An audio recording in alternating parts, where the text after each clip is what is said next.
Hi friend, good morning. आप सब कैसे हैं? आई होप आप लोग अच्छे होंगे, स्वस्थ होंगे, मस्त होंगे और अपने अपने घर में अपने कामों में व्यस्त होंगे। आज गाइस मैं आप लोगों से कुछ कहना चाहती हूँ। अगर आप लोगों को ठीक लगे तो अपने जीवन में उतारना, वरना इग्नोर कर देना। बहुत से लोग ऐसे हैं जो दूसरों को गिरा के उनके ऊपर चढ़ना चाहते हैं। हमारे यूट्यूब फैमिली में मैं किसी का नाम नहीं लेना चाहती हूँ, पर बहुत से लोग भाई बहन हमारे ऐसे हैं जो दूसरों को नुकसान पहुंचा के खुद आगे जाना चाहते हैं। बट ऐसा नहीं करना चाहिए भाइयों, क्योंकि हम सब एक फैमिली हैं। और किसी को आप गिरा के ये कैसे सोच सकते हो कि आप ऊपर चले जाओगे? ये तो गलत बात है ना। इसलिए हमेशा सबका सपोर्ट करना चाहिए। और यदि किसी का सपोर्ट नहीं कर सकते तो भी प्लीज़, किसी का अगर आप सपोर्ट नहीं कर सकते तो डीमोटिवेट भी मत करिए। वो लोग अच्छे हैं, कितनी मेहनत करते हैं और ये सब काम करके थोड़े से पैसे बनाना चाहते हैं, तो प्लीज़ उनका साथ दीजिए और आपका भी हम लोग सब साथ देंगे, ऐसी बात नहीं है। और एक और बात अपने सभी भाइयों और बहनों से कहना चाहती हूँ कि जो लोग भी ऐसे अश्लील वीडियो बनाते हैं, कृपया उस पर ध्यान दें। ऐसे वीडियो ना बनाएं, क्योंकि इससे हमारे आने वाली पीढ़ियां बहुत ख़राब हो रही हैं। छोटे छोटे बच्चे मोबाइल बिना रहते नहीं हैं और उसमें देखते हैं तो वो अच्छा नहीं लगता है। हमारे संस्कार उसमें कहीं ना कहीं दिख जाते हैं कि हमारी परवरिश कैसी रही है। और फिर हम पे ही नहीं, हमारे माता पिता पर भी उंगली उठती है कि इनके माँ बाप ने कैसा सिखाया है। तो प्लीज़ ऐसा काम मत करिए जिससे हमारे माता पिता भी लज्जित हो जाएं, उनका भी नाम डूब जाए। थोड़े से पैसे के लिए, चंद पैसों के लिए आप लोग प्लीज़ ऐसा मत कीजिए। हम जानते हैं आप लोग बहुत समझदार, सब बहुत अच्छे हैं, फिर भी कभी कभी थोड़ा राह भटक जाते हैं, तो उसके लिए थोड़ा सा मार्गदर्शन दे रही हूँ। अगर आपको अच्छा लगे तो प्लीज़ उस पर चलना। ये गंदे गंदे वीडियो और किसी को गलत भला बुरा कहना, ये सब कभी नहीं करना चाहिए। इसको सबको छोड़ दो, बस अपना कार्य करते जाओ, फिर देखो फल ऊपर वाला कैसे देता है। कर्म अच्छे करोगे तो फल अच्छा मिलेगा। जैसे वो कहावत तो सुनी होगी, जैसी करनी वैसी भरनी, ये तो है। इसलिए आप सभी से मैं कहती हूँ, अच्छे अच्छे कार्य करो, लोगों की सहायता करो, प्यासे को पानी पिलाओ, भूखे को खाना खिलाओ और जितना हो सके दूसरों की मदद करो। गाइस मैं यही सब करती हूँ। हमारे यहाँ पड़ोस में कभी कुछ किसी को हो गया, कोई बीमार है, हॉस्पिटल ले जाना है, या उसके यहाँ ना करे नारायण कभी कुछ हो गया, तो हम उसके यहाँ रात दिन एक खड़े रहते हैं एक पैर से। कभी वो मुझे आधी रात को भी बुलाएगा ना, तो मैं ये नहीं देखती हूँ कि रात है कि दिन है, मैं चल जाती हूँ। और फिर अपने शरीर से ही नहीं, पैसों से भी उनकी हेल्प करती हूँ। कहीं भी ले जाना हो, जो भी भाड़ा हो, जो भी हो, हम उनको सारा सपोर्ट करते हैं। ऐसा नहीं है गाइस कि उनको हम छोड़ देते हैं। और कभी कोई बीमार है तो उसके लिए खाना भी अपने घर से बना के दे के आते हैं, चाहे जितने लोग हो, उससे फ़र्क नहीं पड़ता है।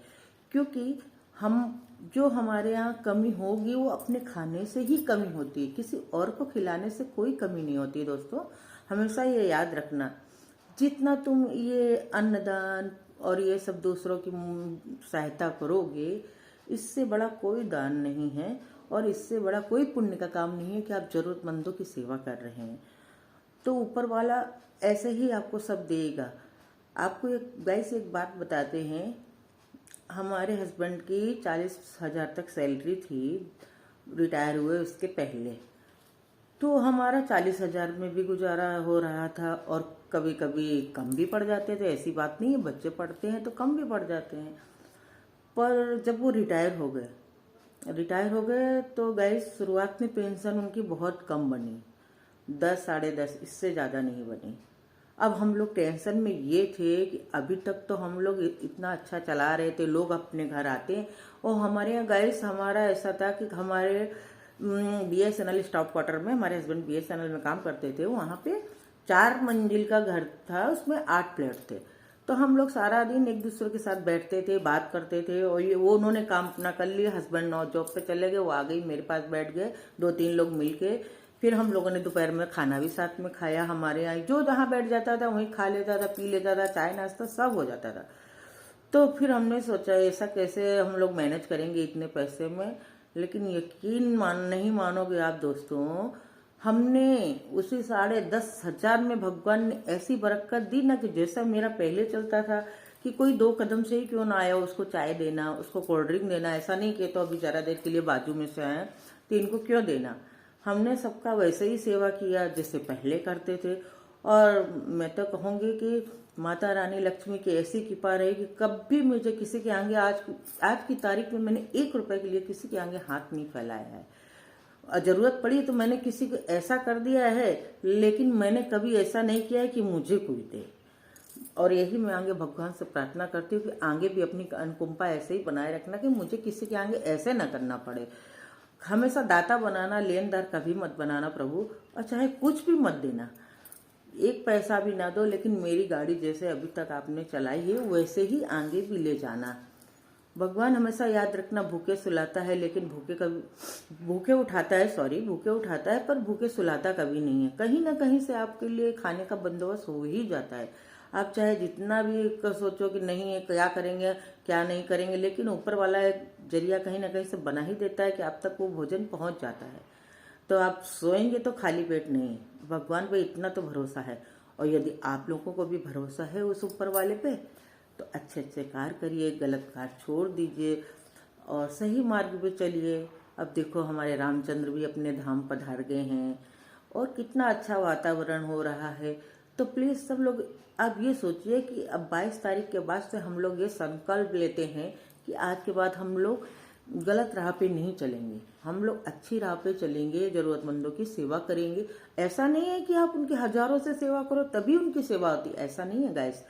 वहाँ आप अगर 10 रुपए कमा रहे हो तो 10 रुपए में से अगर 1 रुपए भी आपने दिया ना किसी गरीब जरूरतमंद को, तो ये समझिए आपकी वो 10,000 के जैसे होता है। ऊपर वाला हमेशा यही कहता है, हम ब्राह्मण है इसलिए जो हमने धार्मिक विधि सीखी जिसमें हमने जाना, बस वही मैं थोड़ा ज्ञान बताती हूँ। बाकी मेरे अंदर कोई नहीं, हम भी आपके जैसे सम्मान है और कुछ नहीं है। और हो सकता है आप लोग हमसे ज़्यादा जानते होंगे इसलिए आपको कहने की ज़रूरत नहीं है, तो आप भी अपना ज्ञान दूसरों में बांटिए ताकि उससे दूसरों का भला हो सके। और यदि आप हजारों कमाते हैं तो अगर 1,000 भी किसी जरूरतमंद को दे देंगे उसमें आपकी कमी नहीं होगी, लेकिन वो भगवान के यहाँ आपका जमा हो रहा है सब, और कहीं ना कहीं आपको मिलेगा। दोस्तों ऐसा मत सोचिए। आपको एक एकदम छोटी सी मैं कहानी सुनाती हूँ, अगर आपको अच्छी लगे तो सुनिए प्लीज। एक पंडित जी थे, ब्राह्मणी थे, वो हमेशा पूजा इतनी करते थे, सारा दिन मंदिर में लगे रहते थे, पूजा पाठ ये वो, भगवान में ही लीन रहते थे, कभी किसी का कुछ बुरा नहीं किया, कभी कुछ नहीं किया। और एक दिन अचानक क्या हुआ कि वो रास्ते से जा रहे थे तो उनका एक्सीडेंट हो गया तो उनके दोनों पैर फ्रैक्चर हो गए और वो पैर टूट गए। तो वो प्लास्टर चढ़ गया, अपने घर आ गए और इतना रोए और फिर बोले, हे प्रभु मैंने ऐसी कौन सी गलती की थी जिसकी मुझे तो आपने इतनी बड़ी सजा दी कि मेरे हम तो आप दोनों पैर तोड़ दिए, हम तो आपकी इतनी सेवा करते हैं, रातों दिन आपकी सेवा करते हैं। ऐसा उन्होंने कहा, आज से मैं आपकी पूजा नहीं करूंगा, मुझे माफ करना। ऐसा उन्होंने वचन जब बोले कि मुझे माफ करना, मैं पूजा नहीं करूंगा, तो आप यकीन नहीं मानोगी, भगवान ने साक्षात दर्शन देके उनको बोला, अरे मूर्ख, आज तो तेरी वहां पे मौत लिखी थी, लेकिन आपकी थोड़े जो इस कर्म थे, सत्कर्म थे, जो आप अभी इस जन्म में पूजा पाठ ये सब कर रहे थे ना, भगवान की सत्य राह पे चल रहे थे, ये उसी का फल है कि आपकी मौत टल गई पर आपके पैर टूटे। इसीलिए बोलते हैं कि अच्छे कार्य करिए। हो सकता है बहुत बड़ी मुसीबत आने वाली हो तो छोटे से चली जाए। इसीलिए बोलते हैं भगवान की राह पे हमेशा चलो, कभी किसी का बुरा ना करो और हमेशा अच्छे अच्छे कार्य करते जाइए। बन सके तो किसी कुंवारी कन्या का अगर शादी हो रही हो, लगन हो रही हो, तो आपके पास पैसा नहीं है, जरूरी नहीं है आप पैसा से ही उसकी मदद करिए। आप उनके यहाँ थोड़ा अपना शरीर से भी योगदान कर सकते हैं। जो शरीर से कर सकते हैं वो शरीर से करिए, जो पैसे से कर सकते हैं वो पैसे से करिए, उसमें कोई प्रॉब्लम नहीं है। ऊपर वाला सब जानता है जिसकी जो क्षमता होती। और ये मैं आपको बात बताऊं, जैसे आपके पास करोड़ों हैं, उसमें से आपने लाखों दान कर दिए, 10 लाख दान कर दिए, वो इतना महत्व तो नहीं रखता है भगवान क्या। हाँ, यदि आपके पास 100 रुपए है और 100 रुपए में भी से आपने किसी को 10 रुपए दिए ना, गरीब को, जरूरतमंद को, वो सबसे बड़ा महादान होता है, वो सच्चा दान कहलाता है। अब जिसके पास भंडारे भरे हैं वो दे या न दे, उससे कोई फर्क नहीं पड़ता है। और यदि हमारे पास है ही नहीं, फिर भी हमारा दिल इतना बड़ा है कि उसमें से हमने थोड़ा सा निकाल के जरूरतमंद को दिया, तो ऊपर वाला बहुत प्रसन्न होता है। मेरी बात पर आप थोड़ा सा विचार करो और उस राह पे आप चल के देखो, फिर मुझे बताना। अच्छा लगे तो उसको अपने जीवन में उतारना ये सब बातें, और यदि नहीं अच्छा लगे तो मुझे माफ़ करना। और अगर आपको मेरी सब बातें अच्छी लग रही हो तो प्लीज़ अच्छे अच्छे कमेंट करना और मुझे मोटिवेट करना। अदरवाइज आप मुझे डीमोटिवेट भी कर सकते हैं, ऐसा कुछ नहीं है। आपको अच्छा लगे तो करना, नहीं तो कोई बात नहीं। और हमें पता है हमारी यूट्यूब फैमिली बहुत अच्छी है, सबका सपोर्ट करती है, हमारा भी करेगी, ऐसा नहीं है। और आज देखो हमारे बच्चे इतने बड़े हो गए, पढ़ लिख गए, सब अच्छे हो गए, सब अपना अपना सेटल हो गए, और हम पति पत्नी का जीवन चल रहा है ठीक ठाक, किसी के आगे नहीं। सब मुझे बोलते हैं कि आप कितने इतने अच्छे हो, स्वीट हो, आपको सब क्यों याद करते हैं। हमको नहीं याद करते दोस्तों, हमारी अच्छाइयों को याद करते हैं। जो मैं दूसरों के साथ करती हूँ वही सब याद करके रोते हैं। हम पहले वापी में रहते थे, वहाँ से जब आ गए 4 साल हो गए हमको यहाँ अतुल में बलसाल के पास रहते हुए। आज भी हमारी सब फ्रेंड लोग वापी वाले, जब भी मैं जाती हूँ अपने गले लगाते हैं, बैठालते हैं, आज मेरे यहाँ आओ, आज मेरे यहाँ आओ, क्यों नहीं आते, रोज फोन आते हैं। तो वो मुझे नहीं याद कर रहे, मेरी अच्छाइयों को याद कर रहे, इसलिए वो लोग मुझे मिस करते हैं। तो आप लोग भी ऐसे करिए कि इस धरती पे रहो तब तो आपको सब पूछे ही, और यदि आप ना करें नारायण भगवान के यहाँ गए ना, तो आप मर के भी जिंदा रहो, सबकी यादों में, अच्छे कार्यों में आप जिंदा रहोगे। बस यही कहना चाहती हूँ। आज का ब्लॉग मेरा यहीं पूरा होता है। आप लोगों को अच्छा लगे तो प्लीज़ साथ देना। धन्यवाद।